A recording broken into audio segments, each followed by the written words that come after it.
ஓம் சைராம், ஜெய் சைராம். என் அன்பின் பிரியமே, என் பெயர் சொல்லி ₹1 நாணயத்தை எடுத்து உன் பூஜை அறையில் வைத்து உன் வேண்டுதலை வை. நான் ஏற்கனவே உன்னிடம் கூறியுள்ளபடி உன் வேலையை முடித்து கொடுக்க நான் தயாராகிவிட்டேன். நான் நானாக இருக்கப் போகிறேன் என்று உன் மனதை சோதனையை எதிர்கொள்ள தயாராக மாற்று. இதுதான் முதல் படி. எனது கடவுளான அன்னை யாரைப் போலவும் நடித்தவர் அல்ல.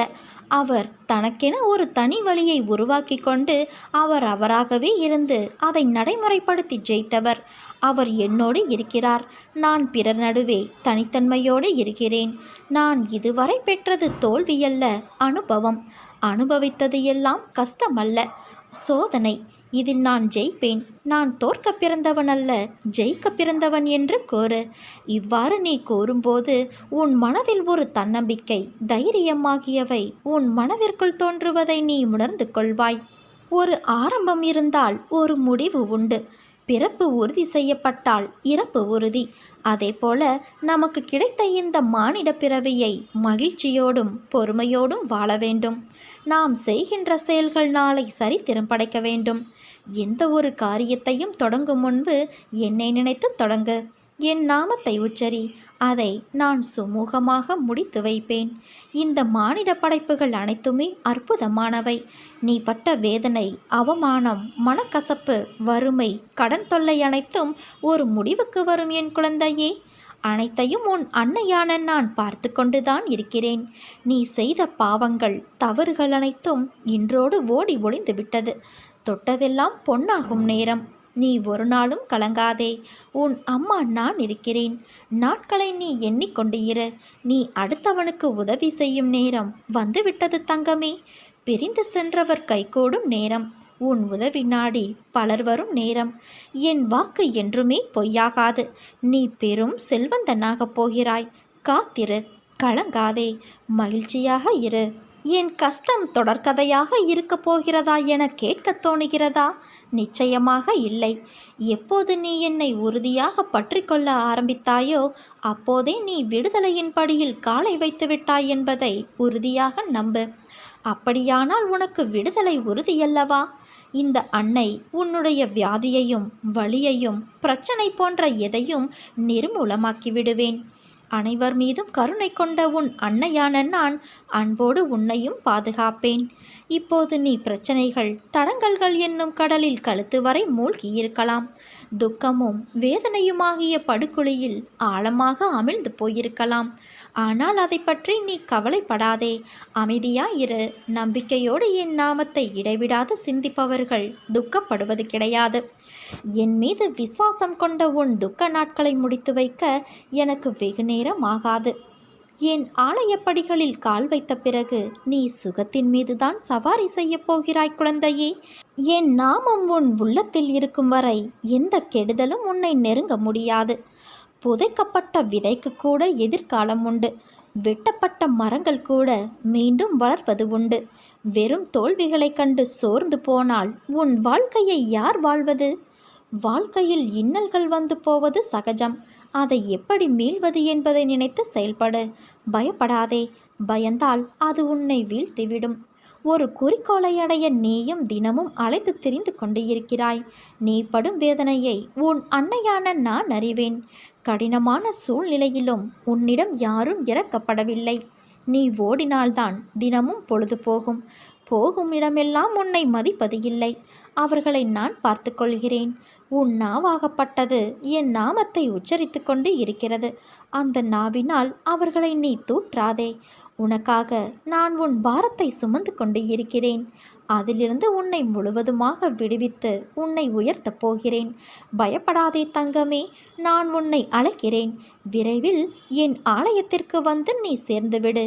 உன் வருகை நோக்கி நான் காத்து கொண்டு இருக்கிறேன். உன் காலடிப்படும் நேரம் அனைத்தும் உன்னை விட்டு பயந்து ஓடிவிடும். உன்னை வெறும் கையோடு நான் அனுப்பி வைக்க மாட்டேன். உன் அம்மா நான் இருக்கிறேன் குழந்தையே. தன் பக்தனை எந்த ஒரு சூழ்நிலையிலும் காத்தருளக்கூடியவள் உன் அன்னையான நான். என் வழி நடத்துதலை வார்த்தைகளால் விவரிக்க முடியாது. அதை உணர மட்டுமே முடியும். என்னிடம் உன்னை முழுமையாக அர்ப்பணித்து எந்நிலையிலும் என் நாமம் ஜபித்து நீ வாழ்ந்தாயானால் உன்னை சூழ்ந்துள்ள அனைத்து பிரச்சனைகளும் உன்னை விட்டு விலகி செல்வதை நீ அனுபவத்தில் உணர முடியும். கடன் தொல்லையா, பிரச்சனையா, குடும்ப சிக்கலா, என்னவானால் என்ன, உன் அன்னை நான் இருக்கிறேன், அனைத்தையும் நான் பார்த்து கொள்வேன்.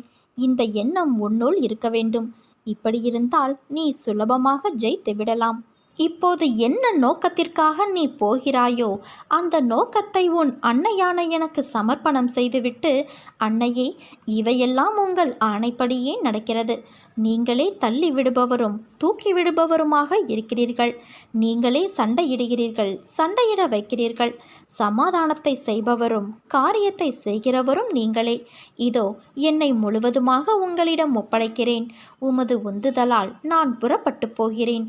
எனக்கு முன்னால் சென்று என் தேவைகளை நிறைவேற்றுங்கள் என்று கூறிவிட்டு போ. உறுதியான உன் நம்பிக்கையை மெச்சி நீ போகுமிடமெல்லாம் நான் வரும்போது உனக்கு ஏன் பயம்? உன் அன்னையான நான் யார் மனதிலும் வர மாட்டேன். அப்படி வந்தேன் என்றால் அது நீ செய்த பாக்கியம் எனலாம்.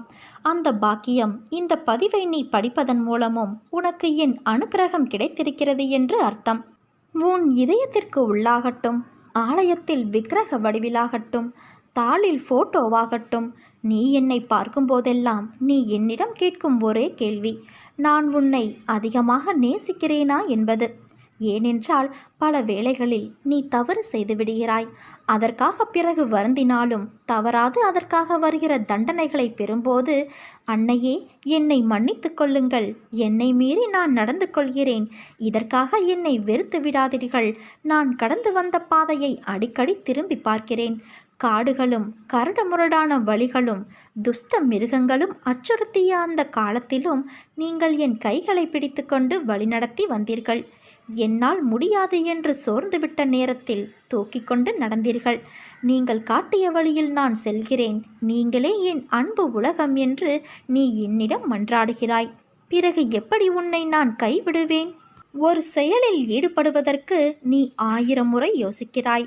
நான் எடுத்த முடிவு சரியா, அவன் வினவியது சரியா என்றெல்லாம். அது நிஜமா இல்லை பொய்யுரைக்கிறானா என்று இப்படி நீ யோசிப்பதை முதலில் நிறுத்து. ஏன் இப்படி செய்கிறாய்? ஒரு பொழுதும் எதற்காகவும் கலங்காதே. ஒரு முறை உன் மனம் சொல்வதை கேள். மாற்றான் சொற்களை உன் செவி கொடுத்து கேட்காதே.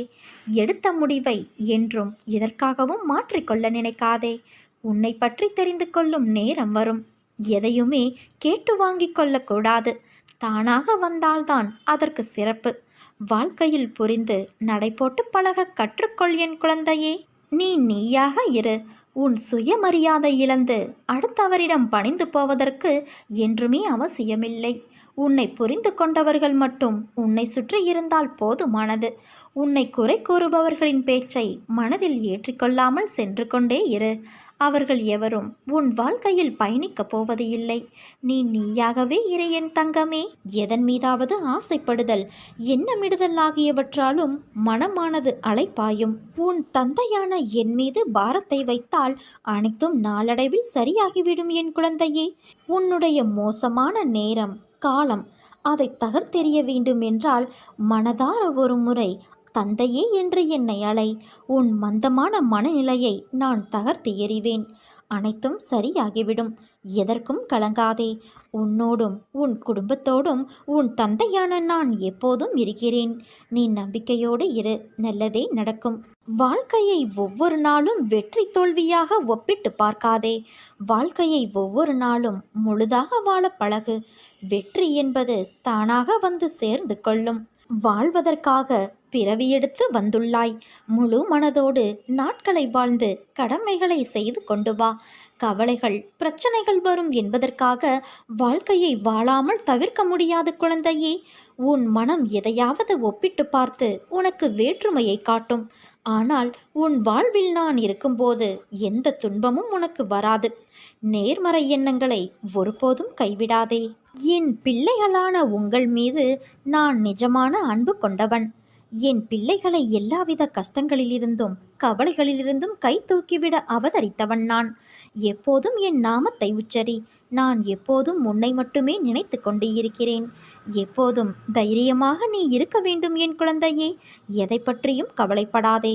காலதாமதமாகலாம், பொறுமையாக இரு. நான் உன்னையே நினைத்து கொண்டு இருக்கிறேன். உனக்கு என்ன தேவையோ அதை மட்டுமே நான் நினைப்பேன்.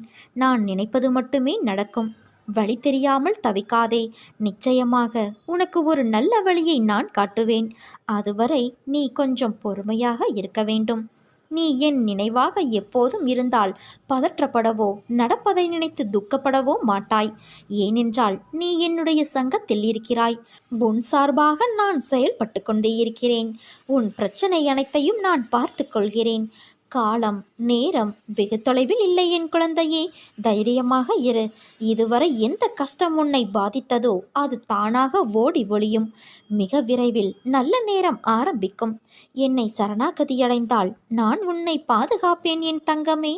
சோதனைகள் வரும்போது ஒருபோதும் உன்னை நான் கைவிட மாட்டேன். என் சொற்களை நீ மறந்து விடாதே. காலம் ஒரே மாதிரியாக இருக்கும் என்று கருதாதே. தங்க சிம்மாசனங்களும் கண் மறைவாகிவிடும்.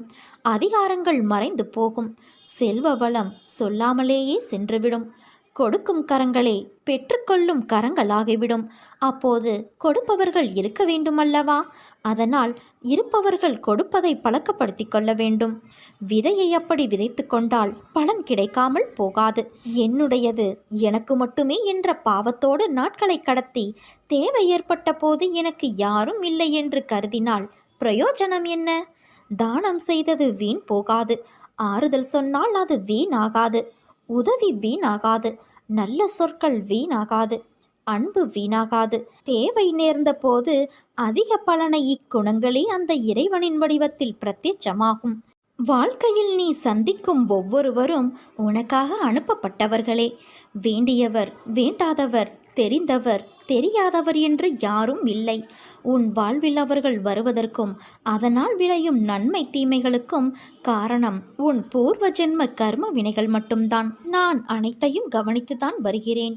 என் கண்களில் இருந்து எது தப்ப முடியும்? ஆனால் உன் தவறுகளை நான் கனிவோடு மன்னிக்கின்றேன். ஆரம்ப காலம் முதல் நீ என் மீது உண்மையான அன்பு வைத்து என்னை உனது குழந்தை போல பாவித்ததை நான் மறந்து போகவில்லை.